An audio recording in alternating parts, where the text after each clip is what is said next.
Hey, this is Matt Cain with the San Francisco Giants, and you guys are listening to Torture Cast. You're listening to a podcast by and for fans of the San Francisco Giants with hosts Willie Dills, Chad King, and Ben Lee. Let's go Giants! SF Giants! Let's go Giants! SF Giants! Dedicated to the greatest team in Major League Baseball history, the San Francisco Giants. This is Torture Cast.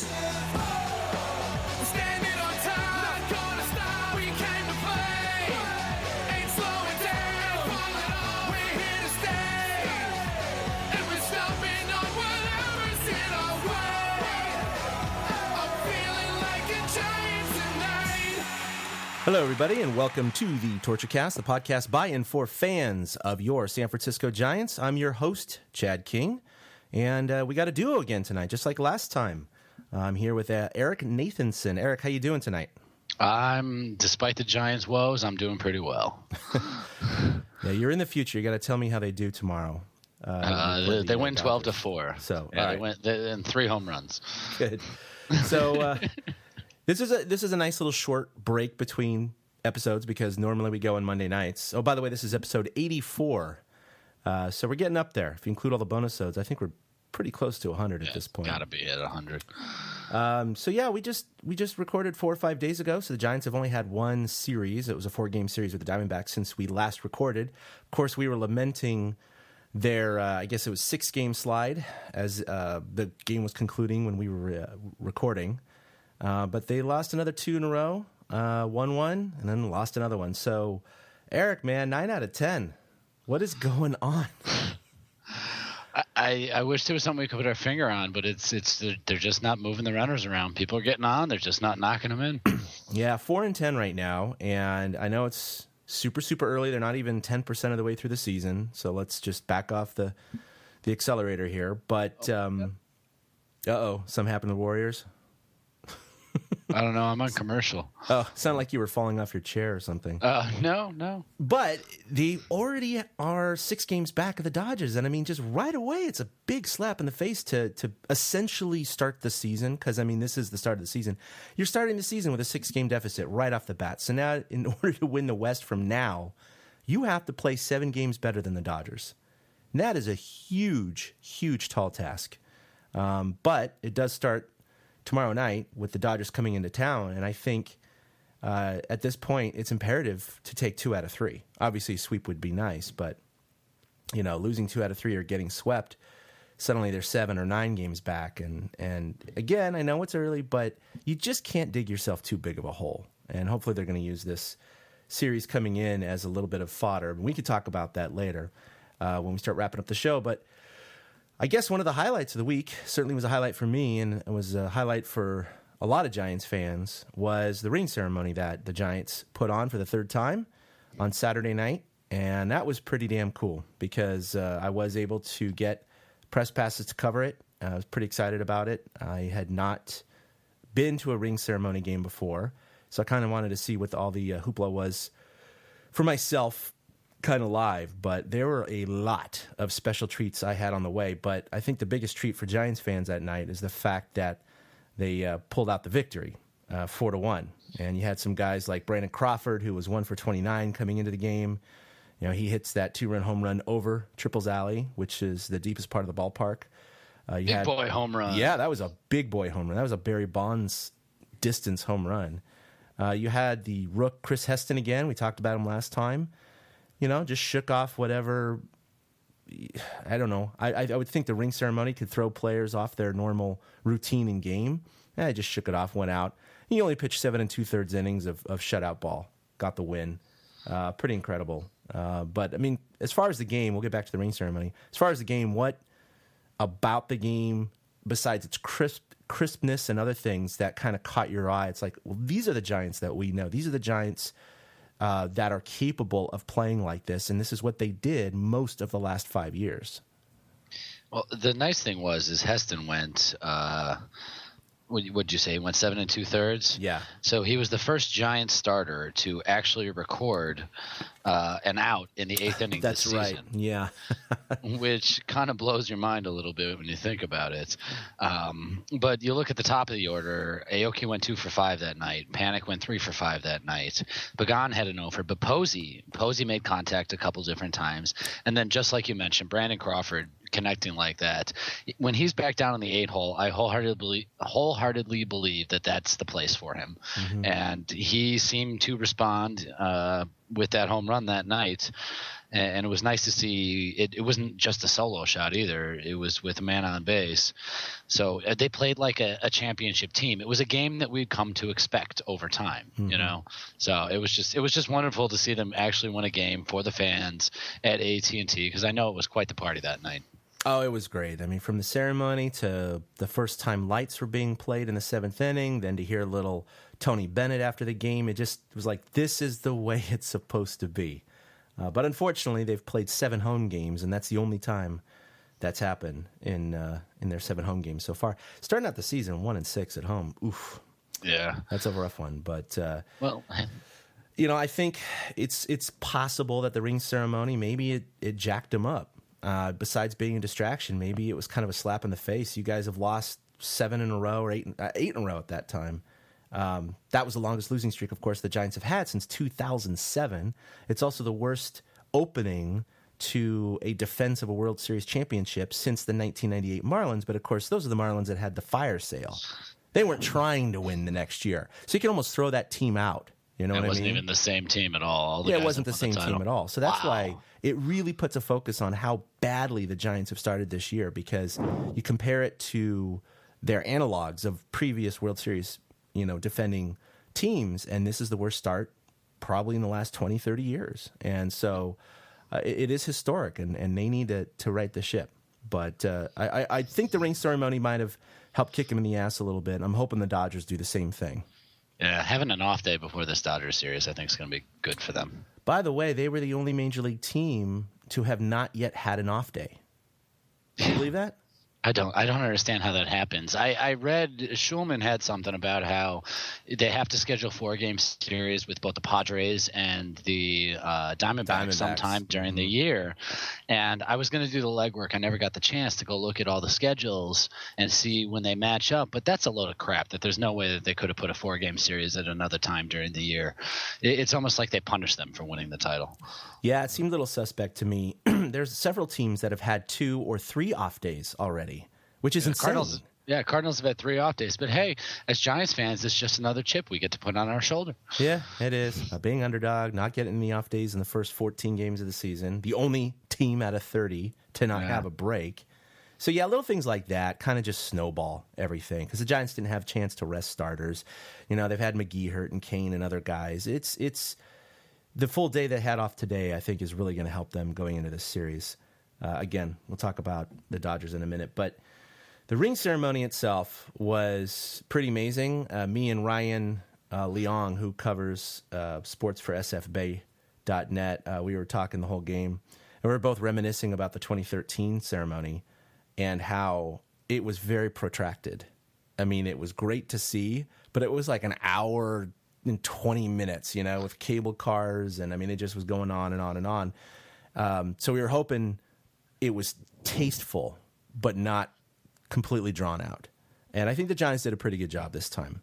They had some cars come out, of course, with the ring bearers. They had the 5 Living Giants Hall of Famers out in the infield, sitting down in front of the triplets. I guess the craziest thing they did is 4 or 5 skydivers came down, which was actually pretty cool to see live in the park. The last guy had the 2014 banner. Yeah, that was a big banner. That was a big banner, and he crashed pretty hard. Yeah, it looked like it. It looked like he kind of bit it. Yeah, but he was fine. And then, of course, you know, they call out the players one by one. Heston was the very first player to be called out. Of course, him and Posey had to go warm up, so those 2 were called out first. And there were some questions about that in the postgame to Heston. But it was nice to see. Susak, of course, had just been called up, so he was present. Ishikawa was in uniform this time, as opposed to wearing jeans. No jeans. Like he did in 2011. It looked so sad that year, because you just look at this guy. He's wearing jeans in his jersey, and you're thinking, oh, my God, this guy might be out of baseball. Like, this might be his last hurrah. And who would have thunk that 4 years later, he's a huge part of the championship team, but of course he's still in baseball and he can come up and get his ring in the full unis. But I got there early, not extremely early, but early enough to kind of cruise around the dugout in the park. The lines were astronomical. They were across Lefty O'Doul Bridge all the way back to Pier 48 because, of course, it was replica ring night. And even though 40,000 fans got their rings, people were lining up early to get them. So I cruised in, got the pass, parked my place in the press box, which actually, surprisingly, was, I'd say about a quarter or a fifth empty for the game. Really? Yeah, and it's because of the Warriors game. Oh, yeah, that's right. The Warriors game had just been going on before. Ryan, the guy I was talking to, had just come across the bay from the Warriors game. So he was one of the few reporters or media members to double dip. I didn't realize Ryan double dipped that night. I know a few guys. You saw a lot of the columnists didn't necessarily make it. I don't even think, was Shulman there that night? No, Shulman was not there that night. Bags was, but not Shulman. So it was kind of cool, that he did the double dip thing, but at least we had a little extra room. They said the Bochy press conference was at 4, and this is where things started to get a little cool.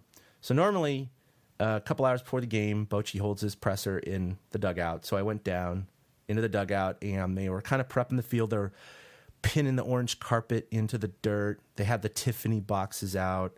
Amy G was there. She had one of the special gold balls, so I asked if I could see it. And it's got all the gold writing and 2014 championships. They had special bases out with a gold plate on the side. It said ring ceremony with the date, April 18th, I guess it was. So I asked a grounds crew member if they could bring it over so I could take a picture of it, and they obliged. Real nice, everybody was just kind of cool with everything. I think there's something about the atmosphere of a ceremony like this. I think everybody's kind of in a good mood, right? He's like, yeah, sure, no problem. He's like, but just don't walk on the field. And I'm like, because I was on the warning track. He's like, don't get on the grass. And I'm like, no, can you get it for me? He's like, yeah, sure. And he walks on the grass, comes over with the base. So then a lot of reporters are in the dugout, and now it's like 4:05. And I'm like, what the hell's going on? Suddenly Amy G gets up, and she just bolts. And so I said, uh-oh, something's going on. So I start following her. I said, did they move Bochy's presser? And she said, yeah, it's in his office now. I said, oh, okay. Well, now this year we've been given clubhouse access every game we go to. So I was able to follow her into the clubhouse, and right when the doors open, it's completely full. I mean, we got like 25 reporters just standing around holding their phones. Everybody's got their head buried in their phones, just waiting. And I kind of looked around, and Matt Chisholm, the guy who is our contact there, he was talking to me. I said hi, and so what's going on? Oh, they moved it to his office. Bochy's in there with Sabian and Bear, and whenever Larry goes in there, he just talks his ear off for like 20 minutes. So Larry that's why, likes to talk. Yes. Yeah, so that's why we're waiting out here, and he's in his tux and everything. So I was literally right outside of Bochy's office, and he's got this frosted glass on the side panel with like kind of SF emblem, but you can see through it. Through the non-frosted area, so I put my eye right through the SF. Sure enough, there's Sabian chilling in a big lazy boy. There's Bochy in his office chair, and then there's Larry Bear, and they're all just laughing and talking. And it's like, oh, what are you guys doing in there? It was kind of cool to see them kind of in their element, without anyone spying on them, even though I was spying on them. And then, so all the reporters are out there. And right across from me, just 3 feet away, is Mike Murphy's office. And, of course, he's been the equipment guy since 1958 when they moved to San Francisco. He's been there forever. And I kind of look, and I'm like, holy crap, that's Orlando Cepeda. And then I look a little more, and I see Juan Marichal. And then I finally peek around the corner, and then there's Willie Mays in there and Gaylord Perry. Man. All 4 of those guys were in there, and I had just seen about a half hour prior, I saw McGehee come out of the clubhouse in his wheelchair as I walked by. But I'm just sitting there going, you've got to be kidding me. I mean, do you know how badly I just wanted to hop in there and talk to them? Obviously, I didn't. Yeah. But, I mean, that's Giants royalty. It's just sitting there, just chewing the fat, waiting for the ceremony to begin. And I'm just like, holy crap. the stories, the experience, the knowledge, the orange blood, if you will, in that room. Oh man, talk about kind of living a dream. If I was able to go talk to him. Fleming came in right after that, and he was shocked. He came in, he's like, "Holy crap!" He's like, "We pretty much got the best Giants players in history in here right now. I'm feeling a little small." Yeah, right? Yeah, and he went around and shook their hands and everything. So then they come out and they say, "Oh, no, Bochy's going to go back in the dugout now." So then we all leave clubhouse, go in the dugout, and we do the pregame thing, which was fine. But when the game started, oh, by the way, I want to rewind for a bit. After the presser, I went up to go have dinner, and 3 Giants employees were in front of me, and I asked them if I could join them. So they said, "Yeah, sure." So I was talking to them, and it's really cool. All of the Giants employees get rings. And I had a buddy who worked for the A's back in 1989, and he got a ring, but it was a replica ring. Not as cheap as what the Giants gave out yesterday to the fans. Like, it looked like the World Series ring. It just was made with cubic zirconia and, not 14 karat gold, that kind of thing. It looked exactly the same. These guys, every employee gets the real thing, the real deal. Yeah, they had the ceremony tonight. They did. And it's just the coolest thing. And so I was asking them all sorts of questions like, where do you keep your other 2 rings, And, one of the girls was like, "Oh, I have it in a safety deposit box and I have them insured." And another guy's like, "Yeah, I got them at my parents' house because I figure no one's going to steal them from my parents' house." And he also had them insured. And the other guy was like, "They're in my sock drawer. Who's going to steal anything from my sock drawer?" So that was kind of fun. But they were the ones that let me know that there was going to be skydivers, and then there was a special treat plan for the press box. They said that one of the World Series rings, the actual rings, was going to come up to be on display for reporters to ask questions of the Tiffany rep and kind of hold the ring and take pictures. So I was suddenly like, holy crap. So sure enough, in the first inning, the Tiffany's sales and marketing rep person, I don't know who she is, she came up with Bruce Bochy's actual ring in the box. She opened it up, held it out, and we all kind of crowded around and tried to take pictures of it. But, trying to take pictures of a small ring, it's not a small ring. It's a huge ring, by the way. It's 31 millimeters. It's the largest ring Tiffany's ever made. as far as finger size. So Bochy has large fingers, too. It's not just his head, right. But everybody had difficulty kind of taking pictures of a human hand holding a ring that's slightly shaking. So we asked her if she could put it down, and she did. And so we all took our turns with the ring, and just taking pictures and kind of picking it up and moving it so you can kind of get all 3 sides. Because I'm like, can I touch it? I saw other people touch it. She's like, "Yeah, if you want to rearrange it for photos, go ahead." So I'm like, bleep, bleep, bleep, One guy went up and actually asked if he could put it on. I was like, "Dude, what are you doing? Like, you're press, you shouldn't ask that." You know what I mean? It was a little kind of over the top. She's like, "Ooh, no, you can't do that. You would have to ask Bruce himself. I can't give you permission to put it on." The guy's like, "It's his ring." Yeah, and it was funny because the guy's like, "I don't understand. You're letting everybody touch it. What's the difference?" And all the other press kind of looked at him like, "Dude, really? Like, are you asking that question?" It's like, it's his ring, okay? You don't put it on. Anyway, so that was a great treat. Pretty cool.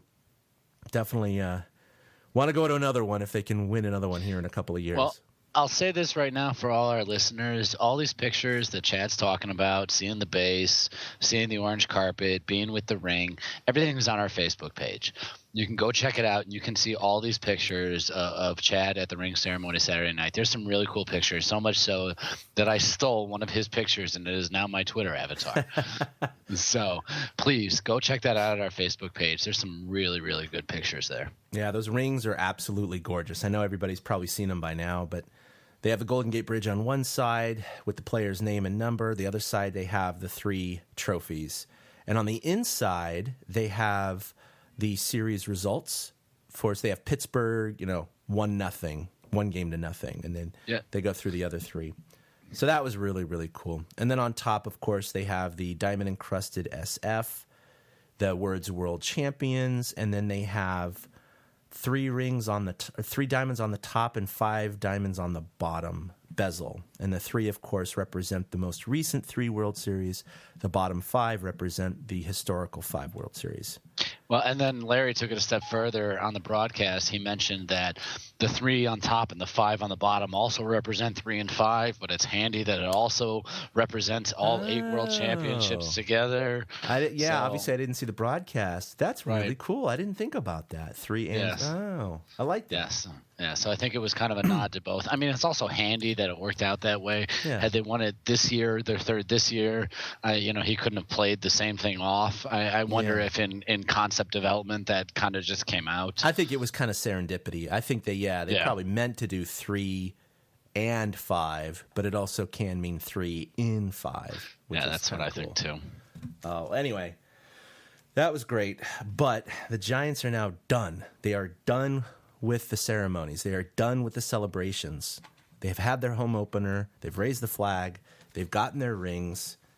There's nothing left to celebrate, which is, in a way, a little bit sad, but they got to get to defending their championship by actually showing it on the field. So, but yeah, let's go through some of these points that you kind of wrote out here. By the way, I'm jealous as hell. I wish I wasn't on the other side of the country, because I know had I been in town, I would have been right there next to you, enjoying the heck out of that. I mean, that's a once in a lifetime experience. I'm glad you got to experience it. Yeah, and then at the end, about in the 7th inning or so, they passed out the replica rings to all the press too. So I got you did get ring. one. Yeah. Okay. Yeah. Sometimes the Giants do that with their giveaways. If there are additional or extras, they'll and then there's enough for everyone in the press box, they'll give all the reporters one. So I've gotten a few bobbleheads that way, and now the replica ring. So really cool stuff.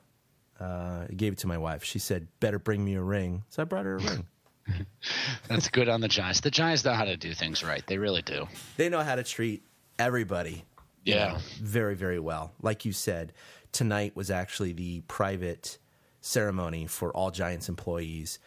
They're pretty stoked. They all get to invite family. They all get gussied up in tuxes and suits. They go out to a fancy dinner after the ceremony. They say it's a really cool thing that the Giants do for all their employees. Yeah, Joe Toda, I think that's how you say his last name, the director of client retention and services with the Giants. I follow him on Twitter, and he tweeted out his ring and said that they were doing, the ceremony. I give him a little congratulations. That's really cool. What a great experience.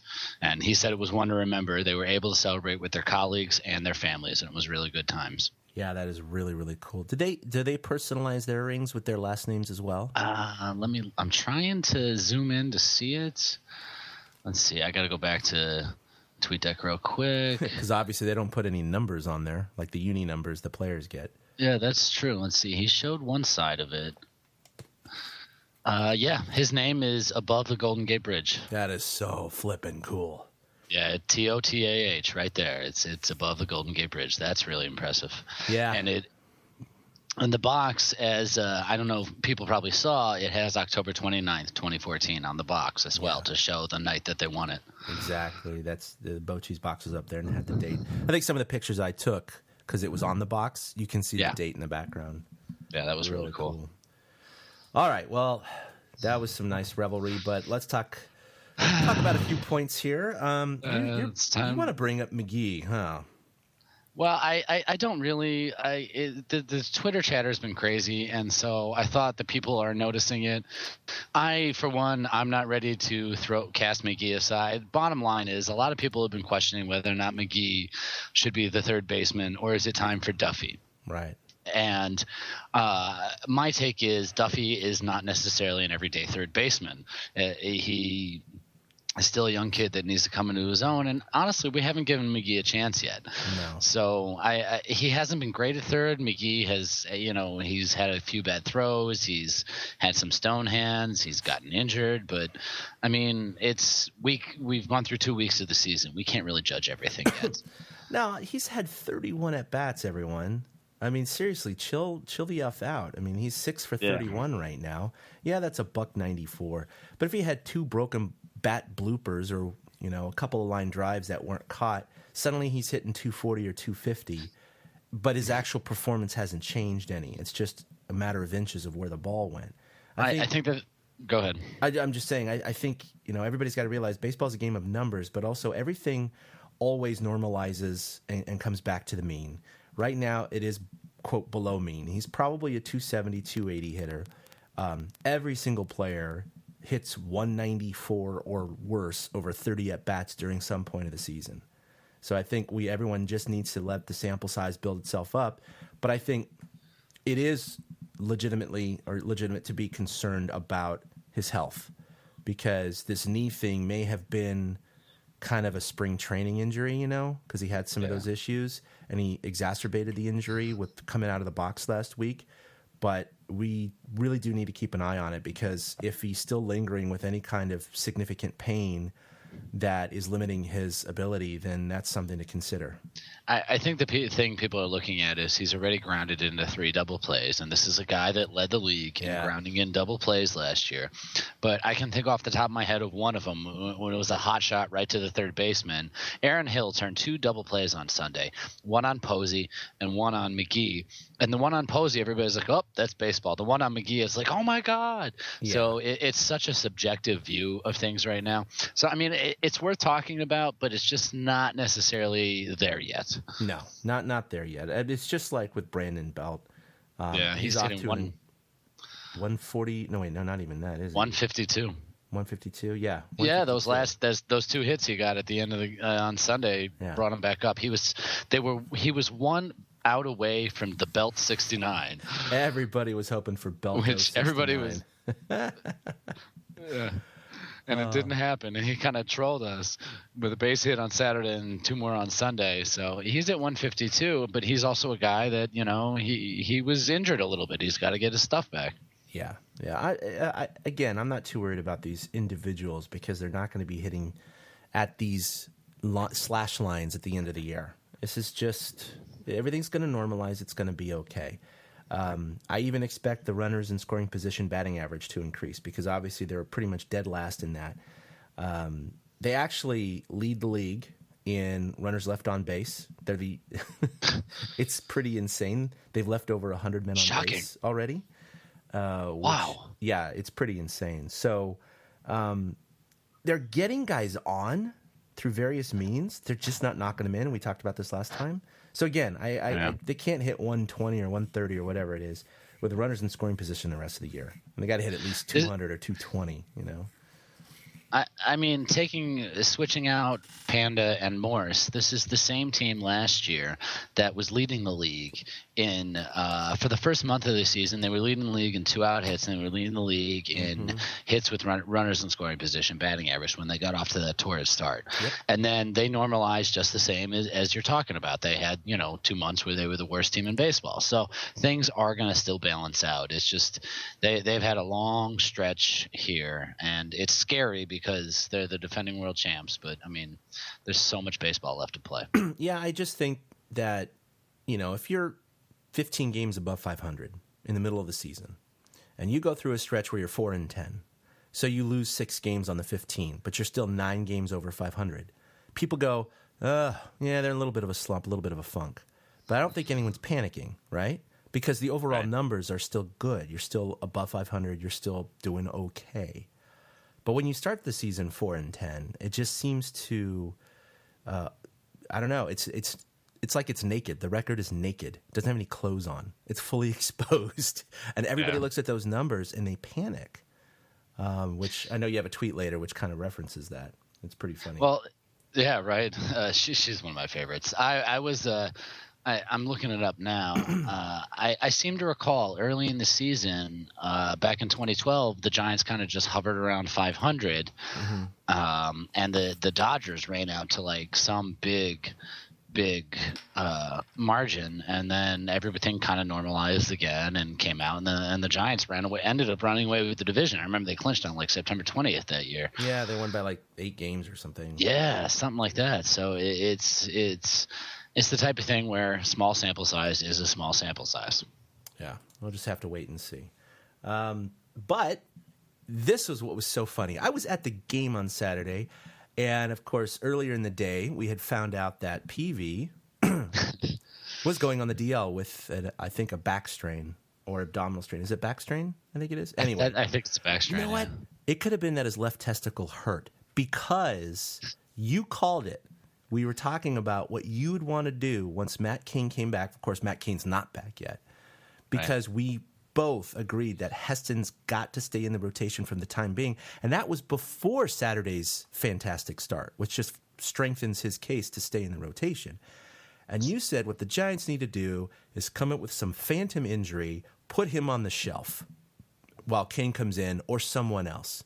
And sure enough, what do? Saturday, after he blew up again on Friday night, they put him on the shelf. They say it's an injury, and they call up Andrew Susac. So now they're going from 13 to 12 pitchers, and now they have 3 catchers, and Bochy's kind of excited about having one extra switch hitter from each side of the plate. Plus, they can do some more things with Posey, because if they ever pull him from the catching position, they don't just have one. They have 2 catchers. So he's kind of excited about that. But I remember tweeting you about it or texting you about it, just going, dude, you called it. I can't believe it. I mean, something's obviously wrong when the guy goes 3 2/3, gives up 8 hits, 4 runs, 1 walk, and he can only strike out 2. All his balls just are everywhere. So the Giants finally saw the same thing. Yeah. And with Heston there, I have to wonder if Heston hasn't done what he's done, if the Giants would have made the same move. But beautifully and thankfully, because this is real life, Heston's done what he's done. So we can go on and be happy about it. I mean, it opens up a hole in the rotation, but it's not a big hole because, like we've talked about it, there's a couple other guys there. I'm happy to see Susac up. It does give them more options. It totally solved that 13-pitcher problem. Everybody thought that Contos and Machi were fighting for the last spot, and oh no, one of them is going to have to be designated for assignment and clear waivers because Contos, I believe, is the one that's out of options at this point. Yeah. Right. So I think people were worried that was going to be the case, and now the Giants don't have to worry about that.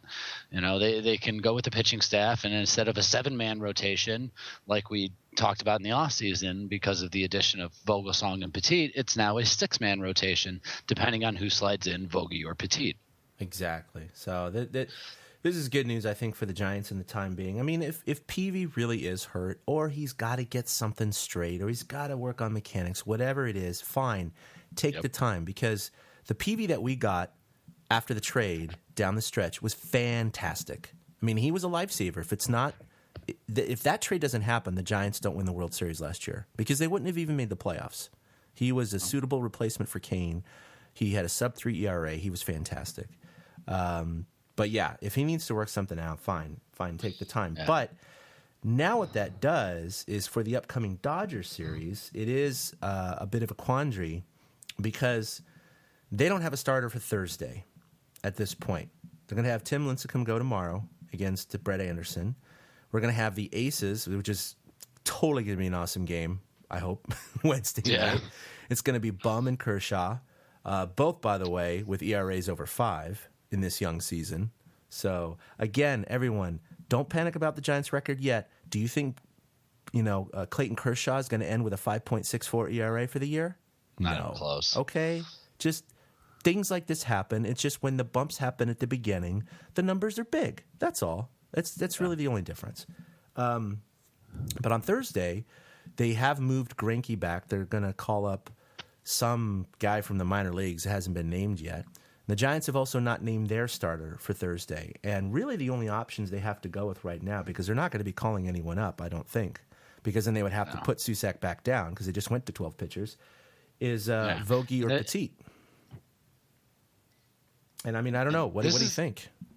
Well, this is a big debate. I mean, the thing is, and this is starting to get to me, the thing is Bochy seems to love Petit in this long man role. And he seems to love the idea of being able to throw Petit in there for like 4 innings to back up his starter if it's needed. It's obvious to all of us that Petit is pitching better than Vogelsong, and I think Petit needs to be put in there. I don't care if he's worried about burning out his arm for later in the season. He can pull Petit out of the rotation, if Peavy gets back healthy. I think you have to go with Petit. He is the shown he is the better pitcher thus far between the two. Bogey's ERA is probably astronomical at this point. Where is it? Still, there it it's is. 10.45. Right, and Petit is at. Oh, I'm still looking at the batting stats. There it is. And Petit's ERA is 4.91, but Yeah, it's only 7 innings. yeah, it is the. I mean, it's a whole total different though. Petit is averaging 9 strikeouts per walk. Vogelsong is averaging 1.11 strikeouts per walk. Yeah. Okay, that's a huge difference. If you pull out Vogelsong's stats, he's allowing 17 hits per 9 innings. Petit's allowing about 10 hits per 9 innings. Well, the whip is almost 3 runners an inning. 3 runners. Exactly. He's given up 20 hits in 10 and a third, right? So that's almost 2 hits an inning. And then 9 walks in those 10 innings. So there's your 2 hits plus 1 walk per inning. I mean, that's ludicrous. I mean, and he hasn't had even a good outing yet. It's not like all of those lumps were taken in one start or one long relief appearance. It's been every single time he's come into the game, which I know it's only 3 times. I think it's been 1 start and 2 long relief appearances. But all 3 times, he has just been bombed. Yeah. Just bombed. But of course, those games were already out of control for the most part, or 2 of them were. So Bochy left him in there to well, absorb. it's also like Bogey had the whole Peavy, mentality of I can't finish guys off right now. That's how it feels. Just watching them, it feels like Bogey can't finish guys off. So I'm all for Petit jumping in the rotation on Thursday. And if he needs to stay there until Kane comes back, I'm totally fine with that. Yeah, and I understand Petit's value as a long guy. I do. I understand that because he can go long, twice a week if need be, right?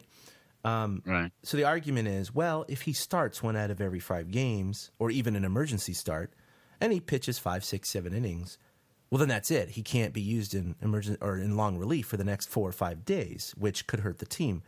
But at this point, how can you not start him over Vogelsong? Vogelsong has shown that he absolutely does not have the confidence, the mechanics, the moxie, the ability, I don't know what you call it, to get guys out right now. And to come in against the Dodgers lineup, which is leading the league in everything offensive right now, by the way, that's just throwing, the slaves to the lions at this point. I don't think that's a good idea. I think they really need to put Petit in there. Yeah, enough of playing the what-if game. Our starting pitchers, I mean, even Hudson, he gave up 5 runs in the first 3 innings against Arizona the other day, and that's what killed them. The starting pitchers need to get ahead finally, and Petit needs to be there. Yeah.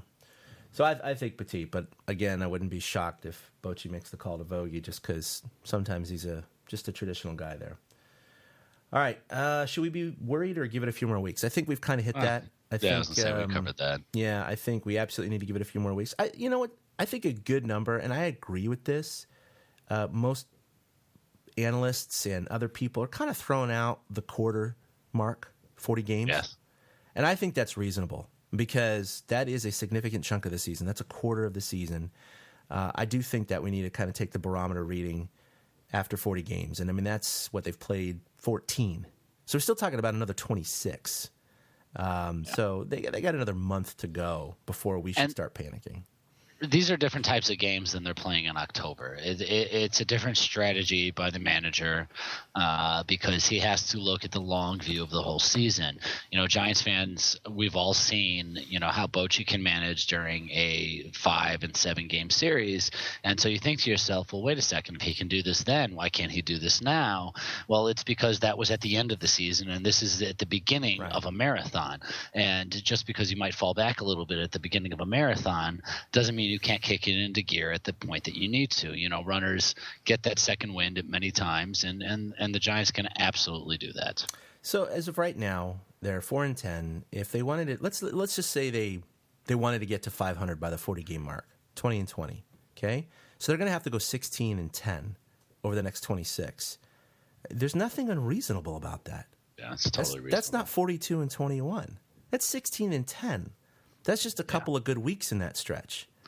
And if they are at 20-20 a quarter of the way through the season, plenty of time. Plenty. I mean, 120 games left to start kind of from a fresh, sea level mark. So I think I think that's fine. We'll see what happens after another 4 or 5 podcasts from now. Yeah, exactly. I think we got to see they're, end of May-ish, see yeah. where they're at. Exactly. I think end of May is pretty much when they're going to hit 40 games. They're going to, if they're 20-20, fine. If they're better than that, that's just gravy. I wouldn't expect that. If they're 19-21 or 18-22, that's still okay. They're still within striking distance. Yeah. But yeah, if they're, 12-28 or something like that, then the season's over. The season's probably over at that then point. it's time to be concerned. If it's that bad.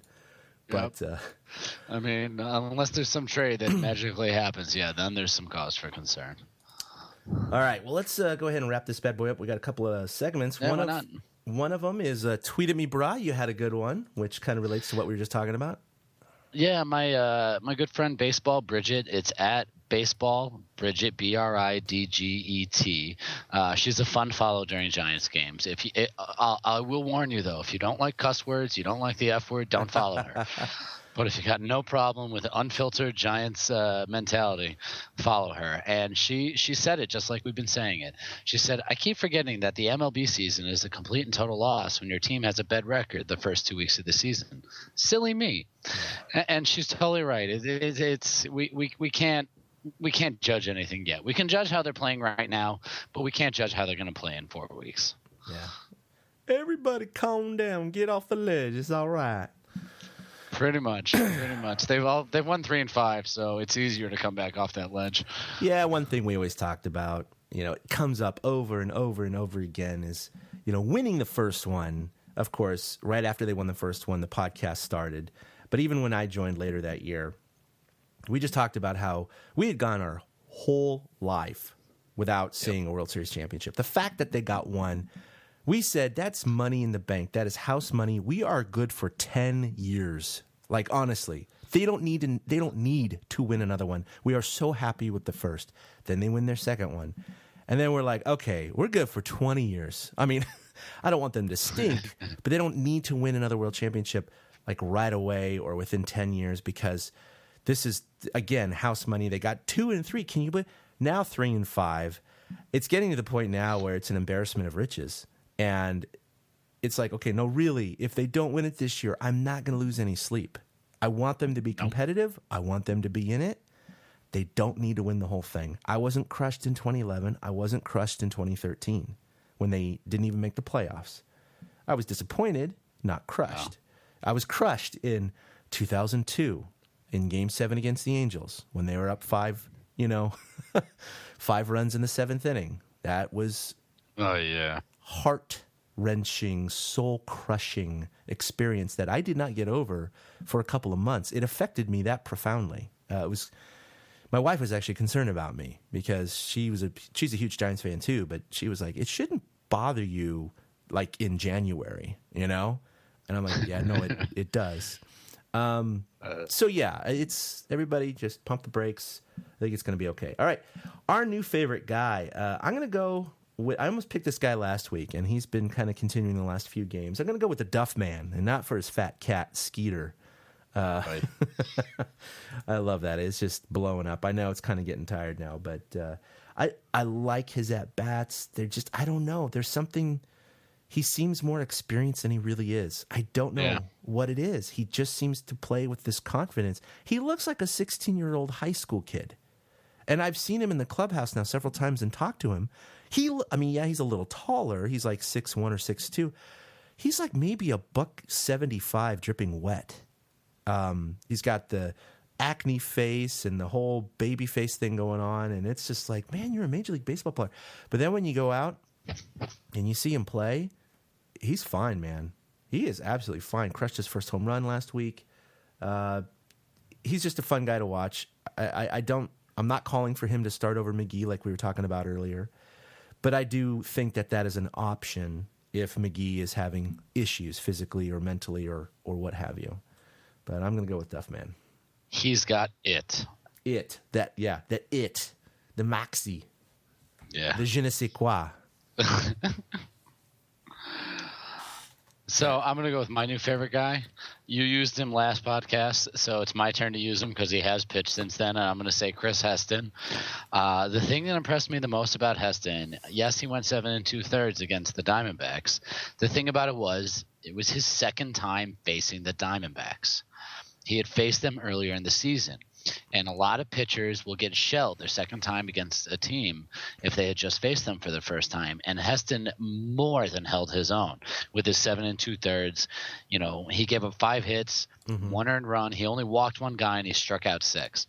You know, and to think that the 1 run he gave up was a solo shot. I was really impressed with Heston. He's my new favorite guy because I think he's going to be in the rotation for the next 5 years. He has been absolutely astounding. Oh, by the way, I segue. The Giants have scored 37 runs this year. They are the first team to cross 100 as far as numbers of runners left on base. Think about that. They have 37 runs. They've stranded over 100. Anyway, back to Heston. That's a lot of guys.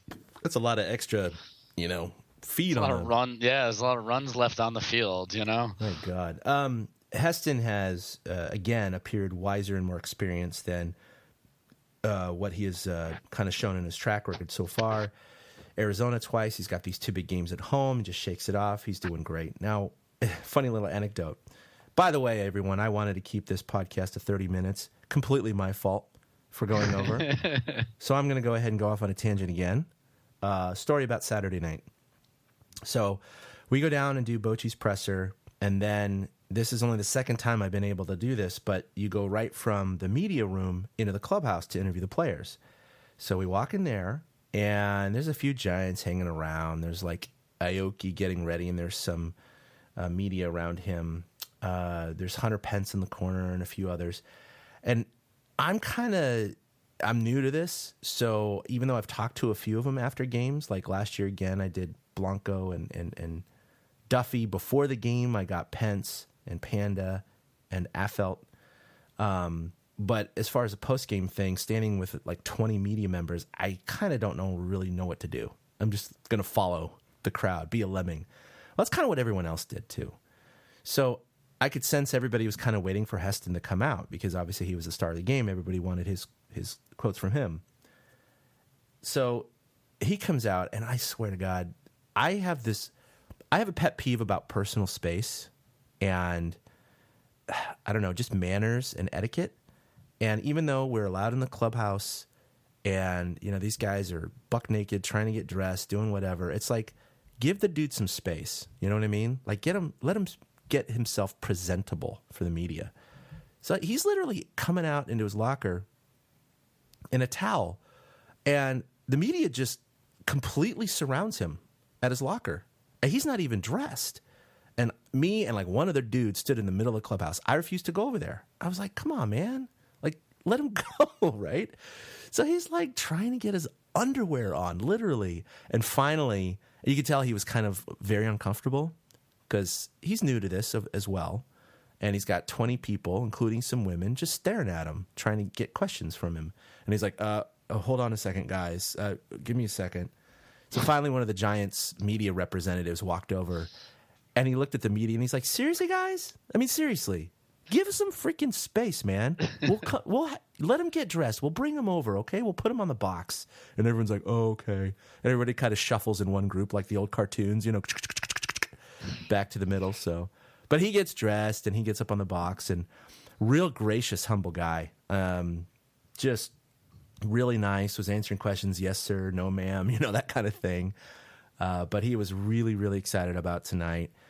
He does feel like the extra weight he put on in the offseason is absolutely helping him drive with his legs, putting more spin on his movement pitches, and is giving him a little bit more stamina than he used to have. He had 112 pitches on Saturday night.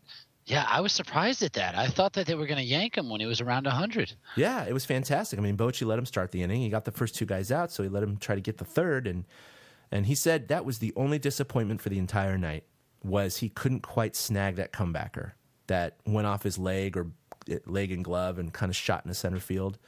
He's like, I wish I had gotten that because I would have loved to have ended the 8th. But anyway, seems like a really nice guy, good head on his shoulders. Obviously, he's kind of up here for just the second time. So we'll see how that develops over time. But I think if he keeps along with it, he's going to be a valuable asset to this team. And I can't imagine, although, again, we're talking about short sample sizes or small sample sizes, it could be the exact opposite for him, right? Clearly, he's not going to end the ERA or end the year with a sub-1 ERA. Yeah, he's at .87. That's Right. ridiculous. So he's going to also come back to the mean the other direction. He's going to have some bumps in the road. He's going to have a few games where he gives up 5 runs in 4 innings. That's going to happen. So I think everyone also has to expect that. He's not the savior that we're all wanting right now. But if he's a guy who can come up as a 27-year-old rookie and post respectable numbers for the year and fill in for guys that may not even come back this year, I'm looking at you, Matt Cain, then, I think it's nothing but a win-win. So good choice. All right, we should hate this guy. We're going to have to touch on that Matt Cain thing again next week. Yeah. He'll still be out, but that's a fear in the back of my mind, too. Well, yeah, and I saw him in the clubhouse, too. He was taking Hunter Pence's scooter in and out of the clubhouse. He was trying to get past all the media. He's like, excuse me. And he didn't recognize me. He wasn't looking up at me. But I so wanted to ask him. I so wanted to stop him and just go, dude, how's your arm? But Hank Schulman was on this afternoon with Ralph, not Ralph and Tom. Ralph used to be on that show many years ago with Ray Ratto and Tom Tolbert. And they asked him about Matt Cain. They're like, we haven't heard anything about Matt Cain. He was on the 15-day DL. The 15 days are up. What's going on? And Schulman said, yeah. He's like, honestly, it's a little weird right now because we ask him, how's it going? And he says, it's fine. Well, what are you doing? Oh, I'm just rehabbing. Have you picked up a ball yet? No. Have you thrown yet? No.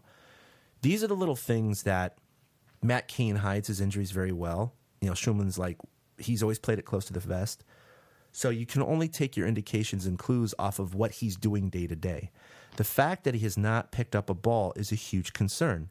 They're doing therapy on the flexor tendon, which is strained, so that means it's a partial tear. He's receiving all that treatment. But you have to start with the basics, right? You can't just pick up a ball and then suddenly next week you're starting. Right. So Bochy, a while ago, 2 weeks ago, said this is probably going to be a 2 to 3 week process. But Schulman said it's been 2 weeks. There's no way he's coming back and starting in 7 days when he hasn't even picked up a ball, played soft toss, long toss, thrown off the ground, thrown off a mound, and then thrown to in a simulated game to live batters. He's like, this is a process that takes a while.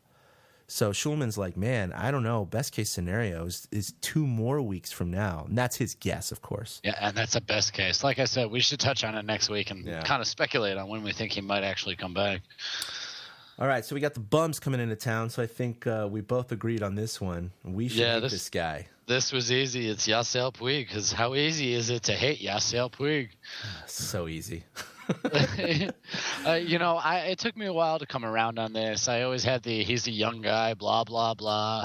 But last year, I can't remember specifically what it was, but he did a couple things that just made me be like, okay, yeah, I can't stand this guy. Yeah, no, he's everything about him. It's everything about him I cannot stand. So I'm hoping he pulls a 1 for 12 in the series or something like that. And he makes himself look like an ass by throwing to the wrong base or doing his hustle play again, right? Oh, I'm going to get a double out of this one, and he gets thrown out by Aoki or something. So well, I'm intrigued to see the first Bumgarner Puig matchup on Wednesday night. That should be interesting. Oh yeah, let's see if there's a little bit of what happened last year. Yeah, it should be fun, bro.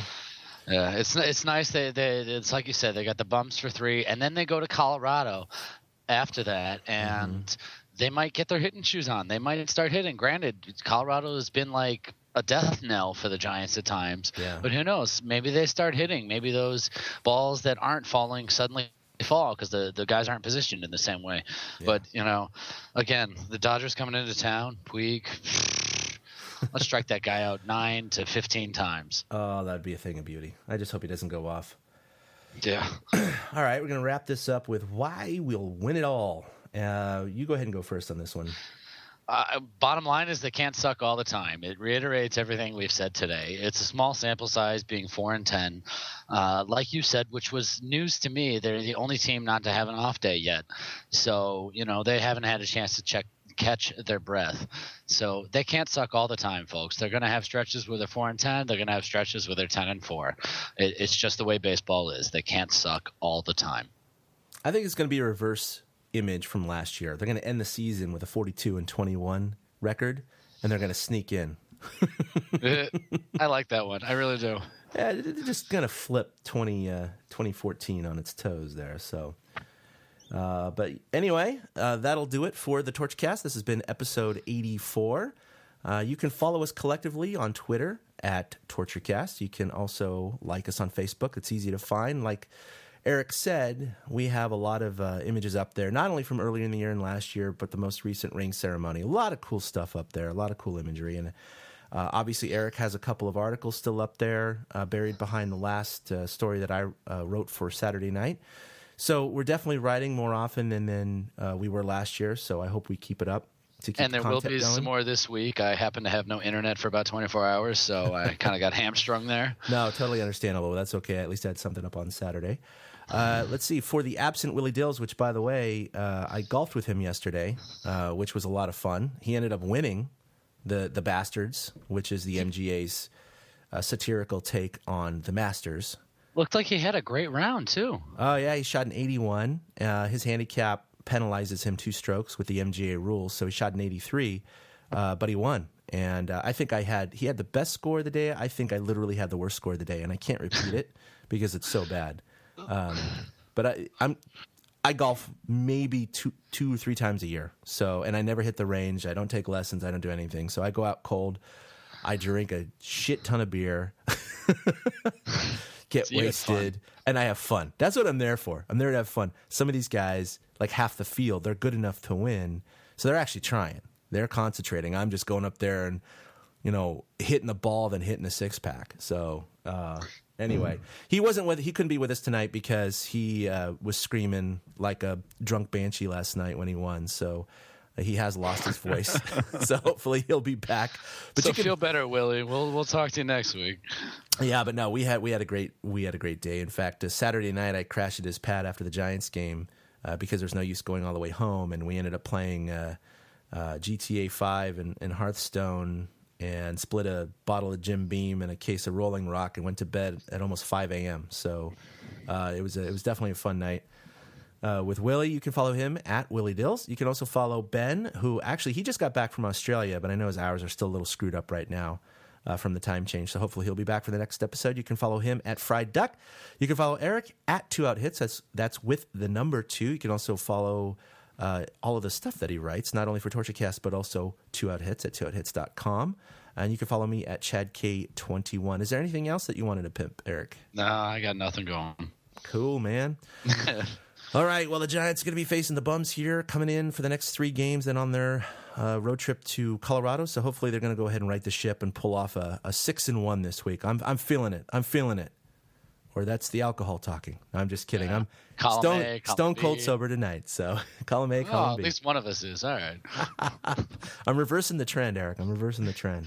I can't help it. They're 4-10. As much as I talk, the beer's got to flow. I get it. I got the CrossFit thing going on. Plus golf yesterday. I think I had enough calories. Yeah, you sound like you had a long weekend, so it's understandable. Yeah, it's all good. All right, well, thanks again for listening to the Torchcast podcast by and for fans of the San Francisco Giants. We're going to be recording almost every single Monday, certainly now through the rest of the season. So we really want some fan interaction. So you can also email us at mail@torchcast.com. Tweet us. We love to use those tweets for our segments here on the show. Let's just keep the conversation going, everybody. Let's not panic. But we'll be back again Monday. So we'll see you next time. Boom. A big thank you to everybody for listening to the TortureCast, the podcast by and for fans of the San Francisco Giants. Follow us on Twitter at TortureCast. You can also like us on Facebook or check out our blog at torturecast.com. I also want to say thank you to Ashcon and Bailey for letting us use their song Feeling Like a Giant for our intro. For Ben Lee and Chad King, my name is Willie Dills saying, we'll see you next time.